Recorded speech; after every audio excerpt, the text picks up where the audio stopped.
What is up, everybody? It is Thursday, November 3rd. This is Casual Wrestling Daily, the daily pro wrestling news live show on YouTube, where we discuss everything that is going on in the world of WWE and AEW. If you enjoy the content and you are feeling a little oozy, you are welcome to go ahead and click on the link in the description of this video to donate a couple of dollars. If not, that's okay. Just sit back and enjoy the next 15 minutes to 30 minutes of pro wrestling talk. As always, if you don't know, now you know, I am the Notorious Nerdy D, aka the voice of the casual wrestling cult and host of the Casual Wrestling Community channel. A little bit of housekeeping for you guys before we get started. We are about a week into season 1 content on the Casual Wrestling channel. It's going pretty good. Lots to talk about next week and kind of update you on thoughts and where we're going with this stuff. But WWE in Review, the first episode posted yesterday. And go ahead and go watch that video and make more suggestions on matches we should watch and talk about. And tomorrow at 5 p.m., we will be doing the Casual Wrestling Podcast, which is a staple of this channel. It is the flagship show. So make sure to tune in and participate in that show. Remember, we are on patreon.com/the Casual Wrestling Show. It is free to follow. That is where we post the channel updates and community updates. So make sure to join. It is 100% free. There is no subscription. You're not forced to pay anything. It is just the place where I thought it was the easiest. When I went through and looked at everything, it was the easiest way to gather the community up and like post just clear messages at once. All right, so let's jump right into it. These are the top 5 things I think you need to know about in the world of pro wrestling today. Starting with, we got right here, Jeff Jarrett is now all elite. He is now joined the ranks of Tony Khan's army here. It says Jeff Jarrett shocked the wrestling world by showing up on AEW Dynamite. Jarrett has a history with Lethal, Sanjay Dutt, and Sting. After insulting the audience, Jarrett declared, "By the time I'm done with this place, there will be full of body bags. So AEW fans, you can choke on that, slap nuts." Tony Khan tweeted that not only was Jeff Jarrett all elite, but he is also the AEW director of business development. Jarrett held a similar position in WWE earlier this year. In addition to briefly working for WWE, Jarrett wrestled Effie and GCW earlier this year, and Jarrett and Lethal faced Ric Flair and Andrade El Idolo in Flair's last match. All right, so I don't know if this is shocking by any that's a stretch of using the word shocking. I think that at this point, we've come to expect that, like, Tony Khan, anything that leaves WWE, Tony Khan's trying to scoop it up and sign it. I guess it's a little bit of a good thing that Tony Khan is trying to get organized and maybe take a little bit of stuff off his plate. But, like, we can't be surprised here. Double J is a little bit of a whore in the wrestling industry, right? I mean, he goes wherever someone will listen to him and where they will listen to what he has to say. And I don't necessarily mean that in a negative way. There's a lot of people who kind of jump around from company to company. But, like, I don't know how particularly influential Jeff Jarrett is inside of companies. I don't know what he was doing for WWE. I don't know the specifics of what he did in other companies. But one thing I find interesting is whenever we hear about these acquisitions, especially in management positions, it's the same names over and over. The same names keep getting recycled in the wrestling business, and then people wonder why these promotions can't find mainstream success. And that's interesting to me because it reminds me of like an NFL coaching carousel. If you continue to hire the same people and get the same results, you can't be mad at the situation. I don't know why there's not more fresh management in professional wrestling. You hear the same names just recycled over and over and over again. And the problem was like pre-Dynamite last night, I started hearing the rumblings. There was a big surprise. We've got a big surprise tonight. Something big is about to happen. Was this the big surprise? Was this the big surprise that was being teased and Tony Khan was apparently keeping secret before Dynamite? Because if that was, to me, it's a little bit of a letdown because I don't know how surprise. Sometimes just let these things happen organically and let us decide if it's a surprise or not. Don't go around teasing things as a surprise, right? Was this the surprise or was it Shibata, which is another IWC wet dream that most casual fans have no clue? I had to look him up. I didn't know who Shibata was. He's going to be fighting Orange Cassidy on Rampage. Like, and if Shibata's the big deal, why are we putting him on Rampage, right? And I started hearing the rumblings last night, about an hour before Dynamite went on the air. I started seeing rumblings from a couple of my sources that there was a big surprise. Something big was going to happen. And I even turned to Level Up Lauren at that point and go, hey, something big is supposed to happen on Dynamite tonight. Now, admittingly, I didn't watch Dynamite because something happened with YouTube TV and my DVR, and apparently you had to jump through a bunch of hoops to figure out where it recorded to, and I just didn't feel like doing that. So I didn't watch it, but I have read and researched what happened. And so I saw these rumblings from a couple of my sources, and it ends up being Jeff Jarrett. And the IWC, the hardcore IWC is going to tell you, they're going to try to explain to you how important of an acquisition this is, right? This is a big deal for AEW. We got Jeff Jarrett. He's a brilliant mind, even though when he was a part of WWE, they wouldn't give credit, right? Or even though when he was a guest referee for the Usos and the Street Profits, they shit all over him. It's just funny how when someone jumps to your side of the street, all of a sudden, hey man, you got good things to say about them. But the IWC, they weren't there for all of that when he was a part of WWE and when he was doing the guest referee thing. The truth here is though, Tony Khan, once again, he's just collecting more toys. He's out here buying all the packs. And Tony Khan, all he needs right now, if Tony Khan could go get Hulk Hogan, Eric Bischoff, and Dixie Carter, he'll have the complete TNA playset. And they can begin the downfall of AEW however they see fit, right? Because once again, was it Shibata? Was it Jeff Jarrett, Tony? Or was it Colt Cabana? Was that your big surprise for last night? Was Colt Cabana? Tony Khan has to quit pretending like these little one-off surprises are such a big deal, and he's got to quit feeding them because it's not just Tony, right? Tony's a little sly about this sometimes. It's not always him that comes out and says, oh, there's a big surprise or there's a big deal. He feeds this stuff to his IWC cronies, right? Meltzer and Alvarez, who leak this stuff. They leak Tony's info for him to try and get people talking, try to drum up viewership. And then what happens is it falls flat. There's a lot of disappointment. Your hardcore AEW fans will run around and tell you how great it is, but the rest of the world, the casual fans, will sit around and go, I don't understand what I'm supposed to be excited about here. And so the last thing that I guess we could call a surprise was Colt Cabana being Chris Jericho's opponent, which all I saw when I read that Colt Cabana was Jericho's opponent was, I guess this is a big fuck you to CM Punk. This is Chris Jericho's way of going, hey, fuck you, CM Punk. You're officially done. Colt is back. And so that's what you get, IWC. This is what you get. Like, you make the bed you lie in. Y'all all wanted to turn on CM Punk. And you all turned on CM Punk. And now here we go. We're back, man. Colt Cabana's back. He's back in the main fold here of AEW. He's being featured heavily in a big time match with Chris Jericho. And what? CM Punk's sitting at home. And this is the bed you make, guys. This is why casual fans don't want to watch your product, because it's fan service. At this point, AEW is fan service. They're not doing what's best for business. At this point, AEW is just catering to fans, and that's not always a good thing.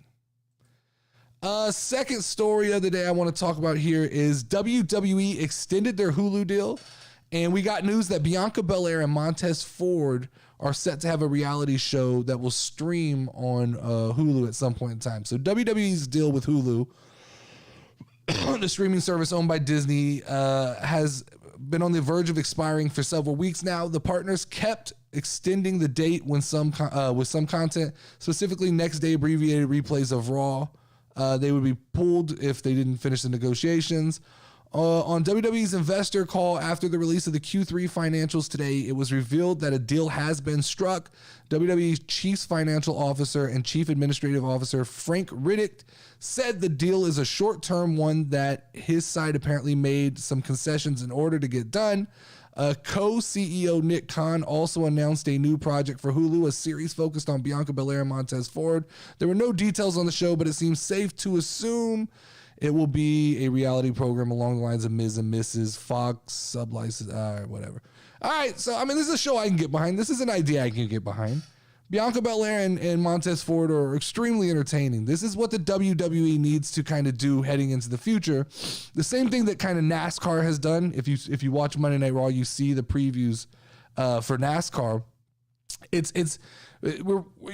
We are in a world of reality TV, and there are a lot of guys like myself who are married who sometimes force their wives to watch wrestling. Level Up Lauren. I think she's fallen in love with it, but at first it was a struggle. But things like this make it a little easier to get them to pay attention, right? Reality TV, and to speak for myself, I like reality TV, so it makes it easier for me to learn about these people. And Bianca Belair and Montez Ford are the perfect couple for this because they're extremely entertaining and they're very good role models. So I think it's something that probably I could watch with my kids as well. I think it'll probably be a classier reality show. I don't think that they are just chucked full of drama and a bunch of bullshit. I think it may focus a little more on, their preparation. I think they're pretty heavy into wrestling. Me and Lauren saw these two at WrestleMania at Fan Access in a panel, along with Angelo Dawkins, and all three of them had phenomenal personalities. They were awesome. They were awesome too. One thing that's funny when you judge, like when you go to Fan Access, you can see there's certain wrestlers who are there for their ego. There's certain wrestlers who are there for the kids, which I'm perfectly fine with. And there's certain wrestlers who are there and they appreciate everything about the business. And it felt like Angelo, Montez, and Bianca, they were there because they appreciated everything. They were respectful to everybody, and it was one of the most fun things I've ever done revolving around wrestling was just hearing them talk. So they're super interesting. I think that in a genuine way, this will be a good show. But this mix of reality TV and wrestling, to me, is a great way to engage couples in the content. Like Lauren loves reality TV, so this is an easy watch for me to get her to tune into. And I keep seeing IWC members, right? They cry about how WWE is basically in the pockets of Disney, right? We're on the verge of being sold to Disney at this point. And to me, I don't understand the doom and gloom behind that sentiment, right? If management is left alone, if Triple H gets to continue to run the show and WWE gets bought out by a marketing power like Disney, and I know there's fucked up things about every big company. I'm just talking about from an immediate just entertainment value. I think that Disney has solid distribution.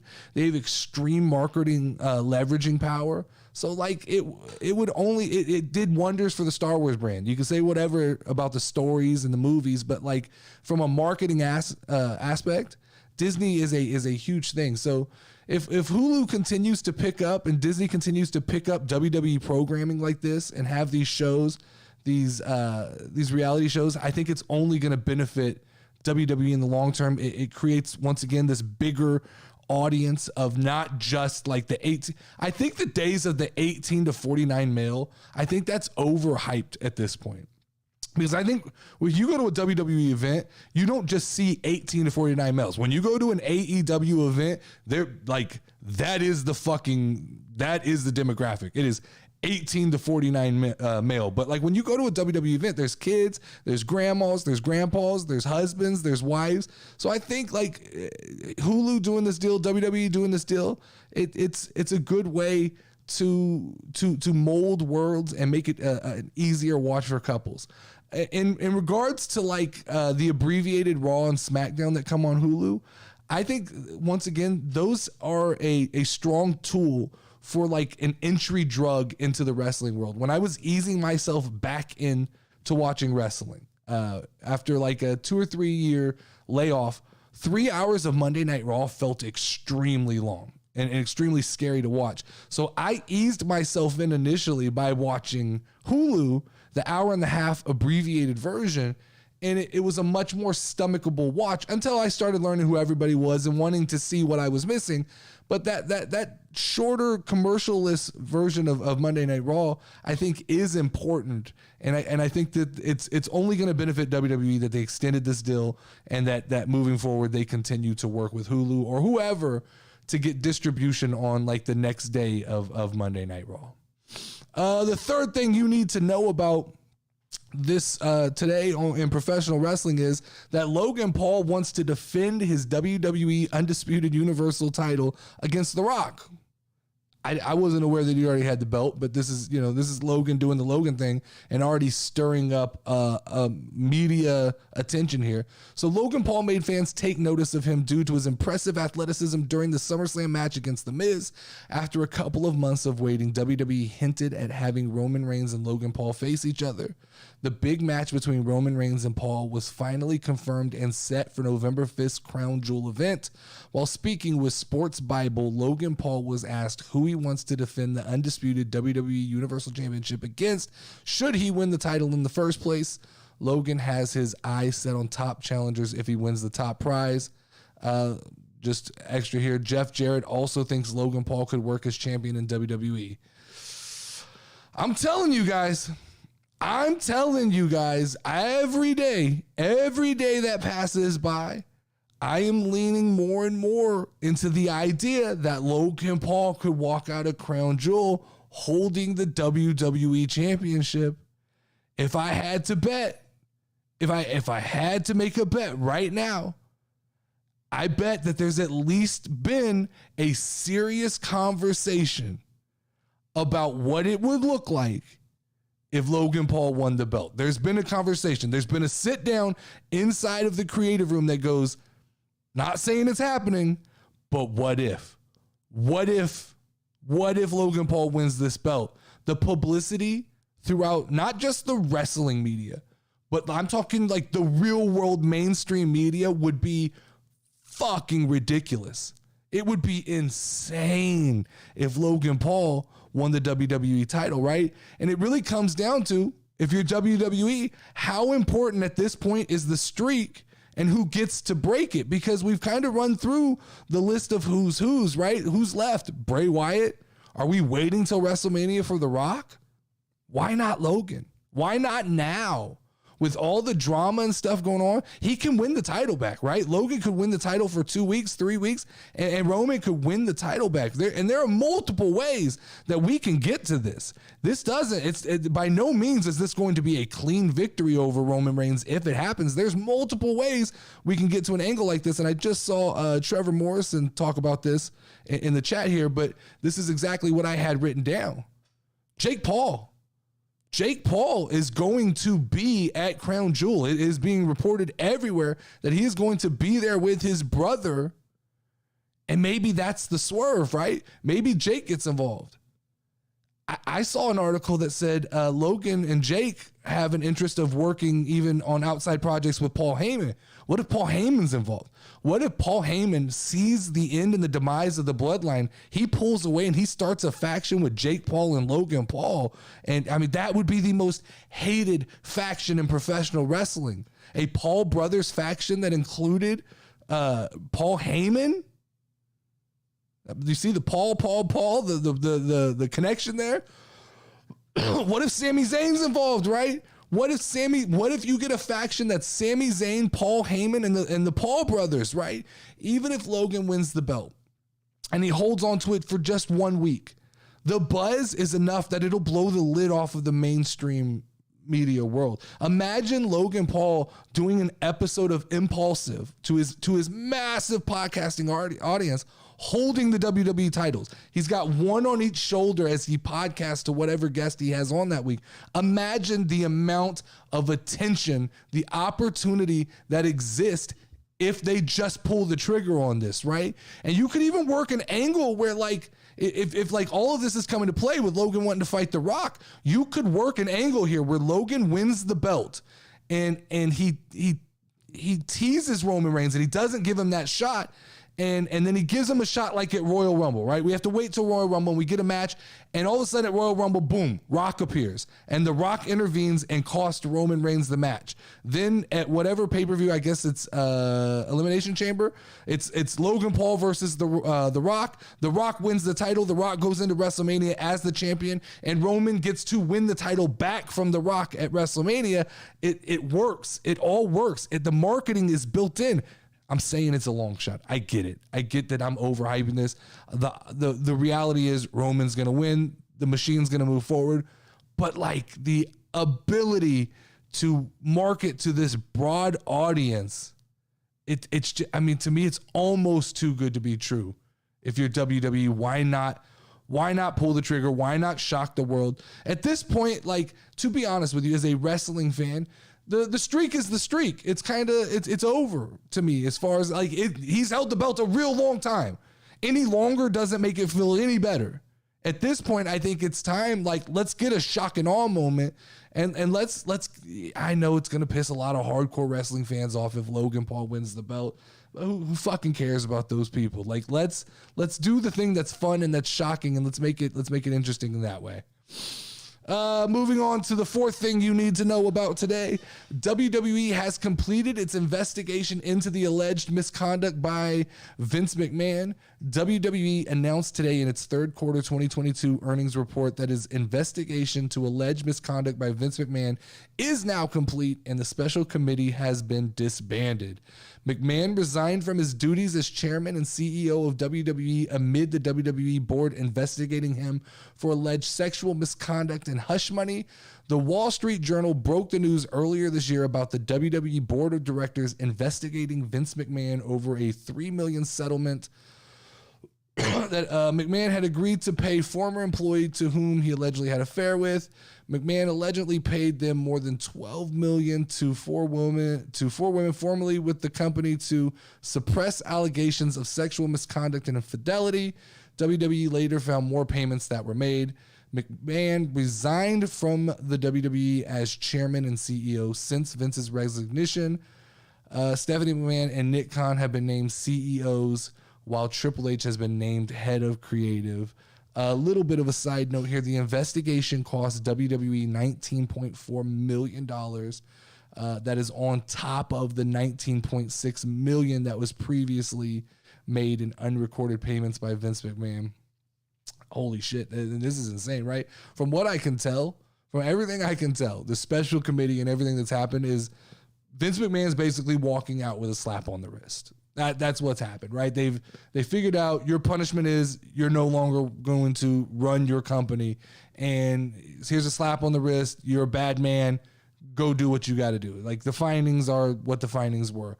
At least we got the changes to the creative that came away from this. I think that we probably wouldn't have got for like 3 or 4 years had this not come to light.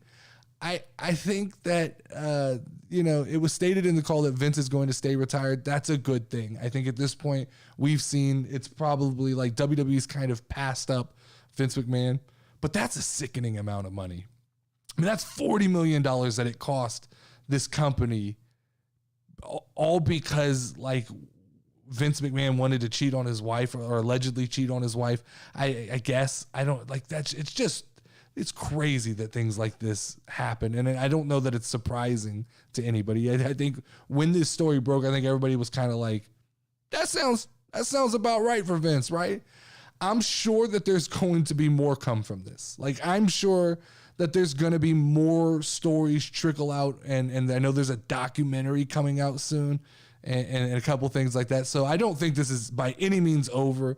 I don't think we're in danger of Vince McMahon trying to come rushing back into the company. I think that he knows in order for this to kind of stay as quiet as it can stay, he's going to have to stay away from the day-to-day operations or just being a part of WWE. I mean, we also don't know the repercussions for like, there's still a John Laurinaitis side to this story that we don't fully know about, who allegedly had a big part of what was going on as well. So I don't know, like, we don't know, and that probably won't come to light as prominent as like what happens with Vince McMahon. So you just got to kind of keep paying attention to this, and it kind of slips through the cracks. But I think it's important to pay attention and hold people accountable when they do stuff like this. But like, I don't know what anybody really expected to come from this as well. I don't think anybody I mean, once he got removed from his company, I don't know what we expect. What were they going to do at this point to Vince McMahon? Vince did some dirty shit and then he's covered it up with money. Like, that feels like that's the story. Last thing that I think you guys should know about today, excuse me, is WWE has officially announced the WrestleMania 39 week of programming. WrestleMania 39 is only a few months away, and the hype for the event continues to grow. According to a press release sent out by WWE, the company will host Friday Night SmackDown, NXT Stand and Deliver, and Monday Night Raw from the Crypto.com Arena in Los Angeles, California, as part of WrestleMania 39 weekend in March and April. Special 3-day event combo tickets will be available this Monday, November 7th at 10 a.m. Pacific time. WrestleMania 39 goes Hollywood and takes place over the course of 2 nights, Saturday, April 1st and Sunday, April 2nd from SoFi Stadium in Los Angeles, California. It is going to be hard for WWE to top the organization and the way they handled WrestleMania in Dallas. I thought Dallas was handled extremely well. I've been to 6 WrestleManias in my lifetime, and I think this last one in Dallas was honestly the most smoothly run WrestleMania that I'd ever been to. The fan access was good, just like the traffic's, the way Dallas handles traffic and things like that. Los Angeles will be interesting, right? It'll be interesting to see if WrestleMania has more of an international flair again, now that the world is kind of opened back up a little bit, because Dallas didn't feel as international as some of the WrestleManias had been in the past. And I know Texas is kind of the Wild West when it came to like big events and conventions. So I don't know enough about the politics of California right now to know if there's like lingering restrictions in California that will cause any hiccups in the event. I'm sure they're having concerts. I know they're having NFL games, but like WrestleMania is a little bit of a big deal. It is. And it'll be interesting to see how that is handled, how fan access is handled, how all of those things are handled in a place that does have a little bit of a stricter rule system than Texas does. But it looks like, I guess for the foreseeable future, we are stuck with 2 nights of WrestleMania. And I say stuck, I don't hate it, but there's lots of people who hate it. But from here on out, I think we're getting 2 nights. The only thing that I don't love about it is how expensive now it can be to attend like a full week of WrestleMania events at this point. It's a question that I feel like has to be asked, right? At some point, somebody has to ask the question, is there too many events going on during WrestleMania weekend? Because you have NXT Stand and Deliver, you have SmackDown, you have WrestleMania Night 1 and 2, you have Monday Night Raw, you have fan access, you have some form of Hall of Fame, which is if it's lumped into SmackDown or if it's its own event. And then you have all the other wrestling conventions and events that go on around. And while like that creates a lot of fun, if you're purely a WWE fan, this can get extremely expensive. And to try and pick and choose which one of these things you want to go to gets a little bit rough. But there it is. It's nothing. This isn't shock and awe here. This is what you expect, right? You expect you're going to have a fan access of some sort. You're going to have an NXT pay-per-view or premium live event. You're going to get SmackDown the Friday before and Raw the Monday after. And you're going to get WrestleMania Night 1 and 2. I've always said, I think that the Monday Night Raw post-WrestleMania is actually the most fun wrestling event you can go to. If you can only go to one of these events, WrestleMania Night 1 and 2, yeah, they're going to be great. They're going to be huge. They're going to be epic. They're spectacles.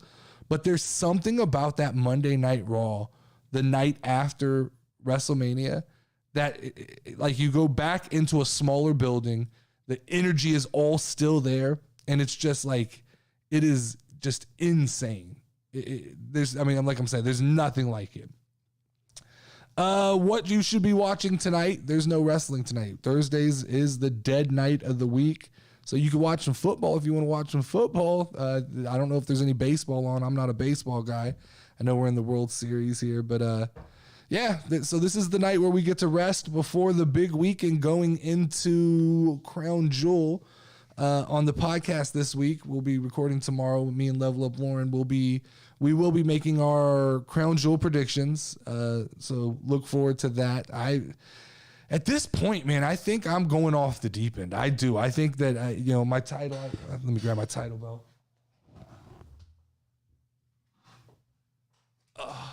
right, so I got my title belt here. At this point, I might jump off the deep end when it comes to making my predictions. I might just put it all on the line and try to have like one of the wildest prediction nights of all time. So I'll be doing that tomorrow when we record that. And then we have SmackDown on Friday, which will be interesting. We have one more day of the week for season 1 content, and then I'll kind of sit back and take a look at it all. But that's all the time we have today for the Casual Wrestling Daily Show. We will pick up where we left off tomorrow. Make sure to tune in every weekday, Monday through Friday at 1 p.m. Central here on YouTube Live.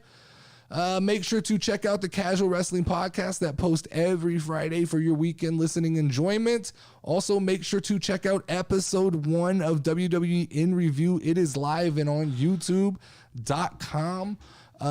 Just search the Casual Wrestling Show. It is John Cena versus CM Punk 2011 Money in the Bank. I go back and break down what I liked and disliked about the match. There was a lot I didn't remember about that match, but it's going to be hard to beat when you guys start suggesting matches. That is my all-time favorite wrestling match. So it's your guys' job to find matches for me to watch that that maybe can talk me out of that decision.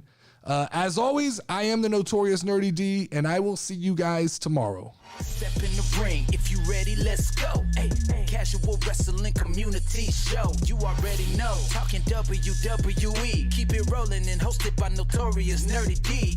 Don't be sure that you gon' find. Tune in cause it's online. Hit 'em with a figure 4 leg lock, power driver, or clothesline. We bringing that heat like for show.